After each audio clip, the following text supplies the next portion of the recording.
Hello friends, स्वागत है आपका एनक्यू स्टडी यूट्यूब चैनल पर। हमने हिंदी व्याकरण में पिछले दिनों जो है पढ़ा था कि भाषा किसे कहते हैं तथा बोली क्या है और लिपि क्या है। इन सब के बारे में हमने पिछली वीडियो में जानकारी हासिल किया था। आज हम लोग ये पढ़ेंगे कि व्याकरण क्या होता है, यानी कि व्याकरण को इंग्लिश में ग्रामर कहते हैं कि ग्रामर क्या है, और जो भाषा की सबसे छोटी इकाई क्या है और किसी भी भाषा की सबसे बड़ी इकाई क्या है, इसके बारे में हम आज इस वीडियो में पढ़ेंगे। अगर आपने पिछला वीडियो नहीं देखा है कि भाषा किसे कहते हैं और बोली क्या है, लिपि क्या है, तो उस वीडियो का लिंक आपके इस वीडियो के डिस्क्रिप्शन में मौजूद है। आप यहां से उस वीडियो को देख सकते हैं। आज हम लोग ये पढ़ेंगे सबसे पहले कि व्याकरण क्या है, यानी इंग्लिश में इसे ग्रामर कहते हैं और उर्दू भाषा में व्याकरण को ही कवायद कहते हैं। तो तीनों एक ही चीज है, तीनों की भाषा में अलग अलग नाम है। जैसे पिछले वीडियो में हमने आपको बताया था कि हिंदी भाषा के लिए जो लिपि है वो देवनागरी है, इंग्लिश के लिए रोमन है, उर्दू के लिए फारसी है। तो उसी तरह से हिंदी में व्याकरण किसे कहते हैं, या उसी को इंग्लिश में ग्रामर किसे कहेंगे, या उसी को उर्दू में हम कवायद किसे कहेंगे, तीनों एक ही चीज है। तो व्याकरण वह शास्त्र है जिसके द्वारा हम किसी भी भाषा के शुद्ध रूप का ज्ञान प्राप्त करते हैं, व्याकरण कहलाता है। यानी कोई भी भाषा हो, कोई भी लैंग्वेज हो, उसकी जो सबसे शुद्ध प्योरेस्ट फॉर्म होगा, तो हम जिस किताब में, जिस शास्त्र में हम इसकी जानकारी हासिल करेंगे, उस किताब, उस शास्त्र को हम व्याकरण कहेंगे। हम हिंदी भाषा की जिस शास्त्र में जानकारी हासिल करेंगे उसे हिंदी व्याकरण कहेंगे। अंग्रेजी भाषा की हम जिस किताब में हासिल करेंगे उसे इंग्लिश व्याकरण यानी ग्रामर कहेंगे। उर्दू भाषा की हम जिस किताब में जानकारी हासिल करेंगे उसके प्योरेस्ट फॉर्म को हम उस किताब को, उस शास्त्र को कवायद कहेंगे। तो व्याकरण, ग्रामर और कवायद एक ही चीज के तीन अलग अलग नाम हैं। तो व्याकरण किसे कहेंगे कि जिसमें, जिस भी सब्जेक्ट का हम ग्रामर पढ़ेंगे उसका सबसे प्योरेस्ट फॉर्म हम जिस किताब में पढ़ेंगे वह किताब क्या है, व्याकरण है। व्याकरण के द्वारा यानी ग्रामर के द्वारा भाषा के, उस लैंग्वेज के शुद्ध रूप में क्या है, लिखना यानी रिटेन, और स्पीकिंग और राइटिंग। शुद्ध रूप यानी लिखने, बोलने और पढ़ने, राइटिंग, स्पीकिंग, रीडिंग के बाद नियमों की जानकारी होती है कि हम अगर कोई चीज लिख रहे हैं तो वो कैसे लिखेंगे, लिखने के लिए उसका क्या नियम है, हम उसको अगर पढ़ रहे हैं तो पढ़ने के लिए क्या नियम है, अगर उसी को हम बोल रहे हैं तो उसके बोलने का क्या नियम है। तो ये सारे नियमों का संग्रह जहां पर इकट्ठा मिलता है हमें, हम उसको कहते हैं व्याकरण या ग्रामर। तो व्याकरण और ग्रामर समझ गए होंगे आप कि व्याकरण क्या है कि किसी भी लैंग्वेज का सबसे प्योरेस्ट फॉर्म है जहां हम उस लैंग्वेज के लिखने, बोलने और पढ़ने यानी रीडिंग, राइटिंग और स्पीकिंग के बारे में हम उसके नियमों की जानकारी हासिल करते हैं, वह चीज व्याकरण या ग्रामर है। अब है कि व्याकरण के भाग, यानी व्याकरण के कितने भाग हैं, व्याकरण के कितने भाग हैं। तो व्याकरण के बेसिकली 3 भाग है। कौन कौन भाग होते हैं? सबसे पहला जो भाग है वह है वर्ण विचार यानी फोनोलॉजी। दूसरा भाग जो है वह है शब्द विचार जिसको कहते हैं मॉर्फोलॉजी। और तीसरा जो व्याकरण का भाग है वह होता है वाक्य विचार जिसको इंग्लिश में कहते हैं सिंटैक्स। तो व्याकरण के कितने कुल भाग हैं? 3 भाग हैं। तीनों भागों के बारे में हम फिर से एक एक करके जानकारी हासिल करेंगे कि वर्ण विचार क्या है, यानी फोनोलॉजी हम किसे कहते हैं। तो इसमें वर्ण विचार में क्या होता है कि इसमें अक्षरों के आकार, भेद, रूप, उच्चारण तथा संयोग आदि पर विचार किया जाता है। अक्षर किसे कहते हैं?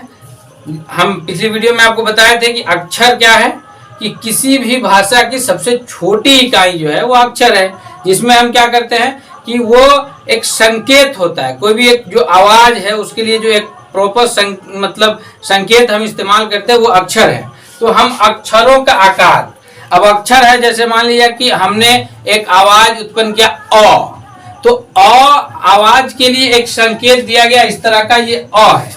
तो इस अ का क्या आकार है, इसके कैसा रूप है, इसका कैसे उच्चारण होगा, इन सब बातों में या आ, तो आ के लिए इसका कैसा आकार है, इसका क्या रूप है, इसका कैसा उच्चारण होगा और ये किसी शब्द बनाने के लिए कैसे संयोग करेगा, तो ये सारी जानकारी हम जिस में हासिल करते हैं तो वो चीज कहलाता है क्या कि वर्ण विचार, यानी वह चीज कहलाता है फोनोलॉजी, जिसमें हम क्या करते हैं कि किसी भी अक्षर के आकार, उसके रूप, उसके भेद, उसके उच्चारण, उसके संयोग, इन सारी चीजों के बारे में हम जानकारी हासिल करते हैं। दूसरा जो है वह है शब्द विचार, जिसको कहते हैं हम मॉर्फोलॉजी। शब्द क्या है कि पिछले वीडियो में बताया था आपको कि शब्द किसे कहते हैं कि अक्षरों का वह समूह जो कोई अर्थ देता हो, जिसका कोई सार्थक अर्थ हो, वो अक्षर कहलाता है, शब्द कहलाता है। अगर उसका कोई अर्थ नहीं है तो वह शब्द नहीं कहलाता है ना। तो शब्द विचार क्या है, मॉर्फोलॉजी क्या है कि इसमें हम शब्दों के भेद और उसके रूप, उसकी बनावट और उसके वाक्य विचार शब्दों के रूप, बनावट आदि पर हम विचार करते हैं, वो चीज कहलाता है शब्द विचार। जैसे कल, नल, फल, तो ये तो सिंपली दो दो अक्षर के एक एक शब्द हैं। उसी प्रकार से अगर मान लीजिए हम लिखते हैं पश्चिम, तो ये लिखने का क्या तरीका है, पहले तो हम पश्चिम कहते हैं, लेकिन लिखने के लिए हमको क्या है कि स से पहले हमको हिर्सिन की मात्रा देनी पड़ती है। तो यानी इसकी बनावट किस तरह की हो गई, तो ये ध्यान दीजिए कि पश्चिम लिखने के लिए हालांकि होना चाहिए च में हिर्सिन लगा है, लेकिन ये क्या है कि स से पहले हम इसका इस्तेमाल कर रहे हैं। तो इसकी कैसी बनावट है, ये चीज हम कहाँ पढ़ रहे हैं, ये चीज हम पढ़ रहे हैं मॉर्फोलॉजी के अंदर। मॉर्फोलॉजी के अंदर हम ये चीज पढ़ते हैं। जैसे हम लिखते हैं पर्याप्त, तो पर्याप्त लिखने के लिए प के बाद र आना है, तो र वहां पे कहाँ आएगा, ये चीज हम पढ़ते हैं पर्याप्त। ये चीज हम कहाँ पढ़ते हैं, प्राप्ति,